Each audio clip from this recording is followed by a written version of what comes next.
حي على الفلاح.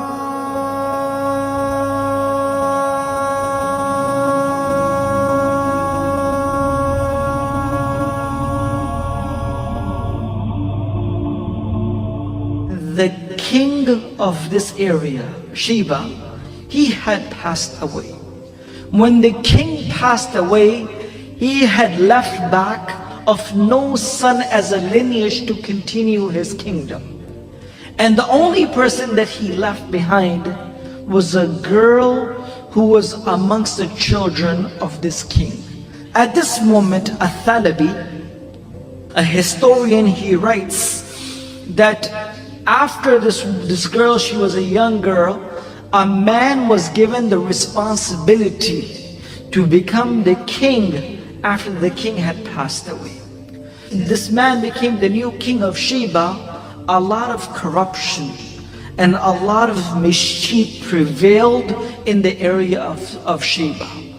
And of course, this girl who had lived her life in true honesty by seeing her dad to be the true leader of Sheba, she could not realize and she could not take this. That how can the kingdom of her dad be destroyed in a specific manner?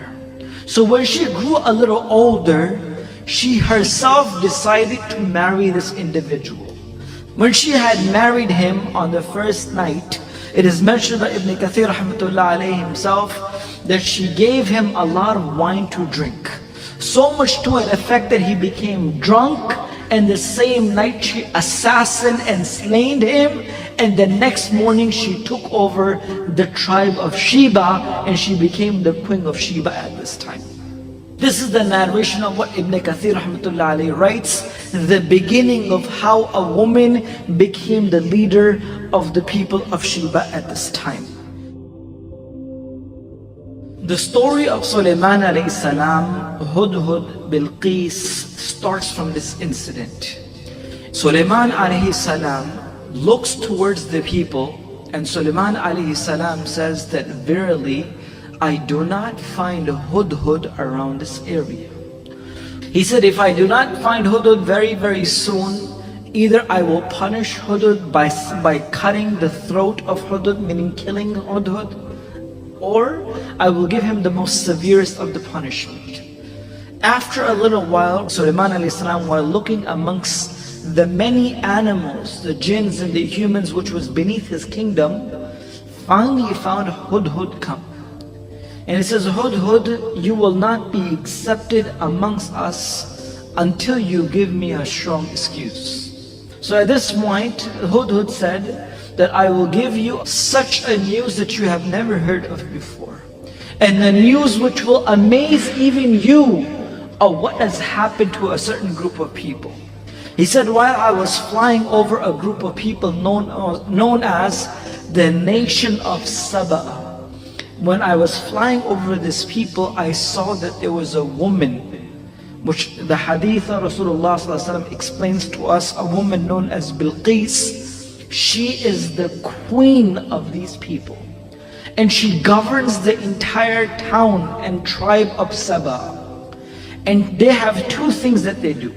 They worship the sun as their Lord, and she has the most beautiful throne that anyone can have. As soon as he heard this message, he said, indeed there is none worthy of worship but Allah. How is possible that these people are worshipping someone rather than Allah subhanahu wa ta'ala? So at this moment, Sulaiman alayhi salam said, I will give you a letter, and I will send you a letter and go and drop this off to her. And let's see what they say to us.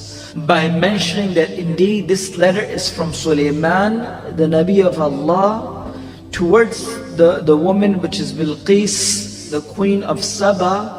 And he writes with the name of Allah, Bismillahir Rahmanir Rahim. I begin with the name of Allah subhanahu wa ta'ala. And the entire letter of Sulaiman alayhi salam was sent. When this letter was sent towards Bilqis, Hudhud went and he dropped it off. When she found this letter, when she received this, she did not make a decision herself. She consulted with all the chieftains all the chiefs of her kingdom, she gathered them together. And she said, I will not make a decision until I take each and every of your opinion. Because I am the one who don't make decision until you approve of it. So as soon as she recited this letter from Sulaiman alayhi salam towards them, the chief said, "O the queen, we have strength, we have power. We have ability and forces to destroy this person. Why don't you give us a chance?" The Queen of Saba, known as the Queen of Sheba, Bilqis, she was a very intelligent and a smart woman. She says that I have noticed that when kings take over other nations, they destroy their families and generations to come. And the most honorable people amongst them become the most disgraceful. So I don't want to take a chance. Give me another opinion. So then she thought of an idea to send some gifts to Sulaiman alayhi salam. That if he is only a person looking to take over countries and places to become a king, then he would accept my gift. He would accept my hadiyah and he will close his mouth.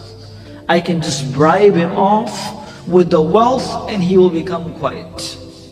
The chieftains took these gifts and went to Sulaiman alayhi salam. As soon as these gifts were presented, Sulaiman alayhi salam looked at them and says, whatever you have brought to me, Allah has given me much more than this. You have not come to the right person. I am not a person who will get, just by bringing these gifts, I will not be bought by these gifts. Go back to them and verily tell your queen, if she does not accept our word, then we will come in such a force that nothing of the nation of Sheba will be left. As soon as the chieftains went back to Bilqis, the Queen of Sheba, or the nation of Saba, when she realized that Sulaiman alayhi salam had not accepted these gifts, she realized that indeed he was not only a king. Because he is the Nabi, or he is a true person, that's why he has not accepted any of the monetary gifts. Sulaiman alayhi salam invited Bilqis to come and visit this kingdom and see what is going on with what Allah has given. So as soon as she decided to come towards Sulaiman alayhi salam, when they received the news of Bilqis coming towards Sulaiman alayhi salam, towards this area which was known as Bayt al-Maqdis or Jerusalem at the time, it is mentioned that Sulaiman alayhi salam was sitting within his companions. Many jinns and many people and humans and birds and all different creations were sitting beneath the kingdom of Sulaiman alayhi salam. So Sulaiman alayhi salam asked, which amongst you is a person which can bring me the throne of Bilqis before she comes to me? One of the biggest of the jinns which were present in the gathering of Sulaiman alayhi salam got up. And he says, indeed, I will fulfill this task. And how fast can you bring it, Ifrit? He said, I will bring it before you get up from this gathering finishes. The throne of Bilqis will be in front of you. Sulaiman alayhi salam says, this is too long for me. And then he said, who else is present here? There was a person whom with Allah had given the ilm of kitab. A person on the other side who Allah had granted knowledge and ilm. He said, I will bring this before the closing and the opening of your eyes. I will bring it in such a pace that before you notice again, the throne of Bilqis will be with you. As soon as the order was given towards this individual, the throne of Bilqis was brought towards Sulaiman alayhi salam. And Sulaiman alayhi salam ordered the jinns and the humans present in his kingdom to make the changes in the throne that she cannot distinguish it right away. So when she came within the kingdom of Sulaiman alayhi salam and she noticed the throne, and she knew that there was no throne like the throne of hers, She says, is this really mine? And how can it be? And it can travel before me, and such a big throne can come towards you. So at this moment she was amazed by this. But still, subhanallah, Hidayat is in the hands of Allah subhanahu wa ta'ala. Hidayat and the truth still did not click in her mind. She did not still believe in Allah. She saw her own throne in front of her eyes, which came before she even came, but she still did not accept. Is this really mine? It looks like mine. So Sulaiman alayhi salam says, indeed it is yours. And she was surprised and stunned by this action, and she knew that indeed this person had given much more than what we were expecting. The ayat of the Quran continues, in which Sulaiman alayhi salam invites her to come within the palace that Allah subhanahu wa ta'ala had given Sulaiman alayhi salam. When she entered inside the palace, there was a floor which was made with glass, and beneath the glass was water and fishes. So as soon as Bilqis was about to step upon this, she picked up her clothing so her clothing does not become wet when she puts her feet inside.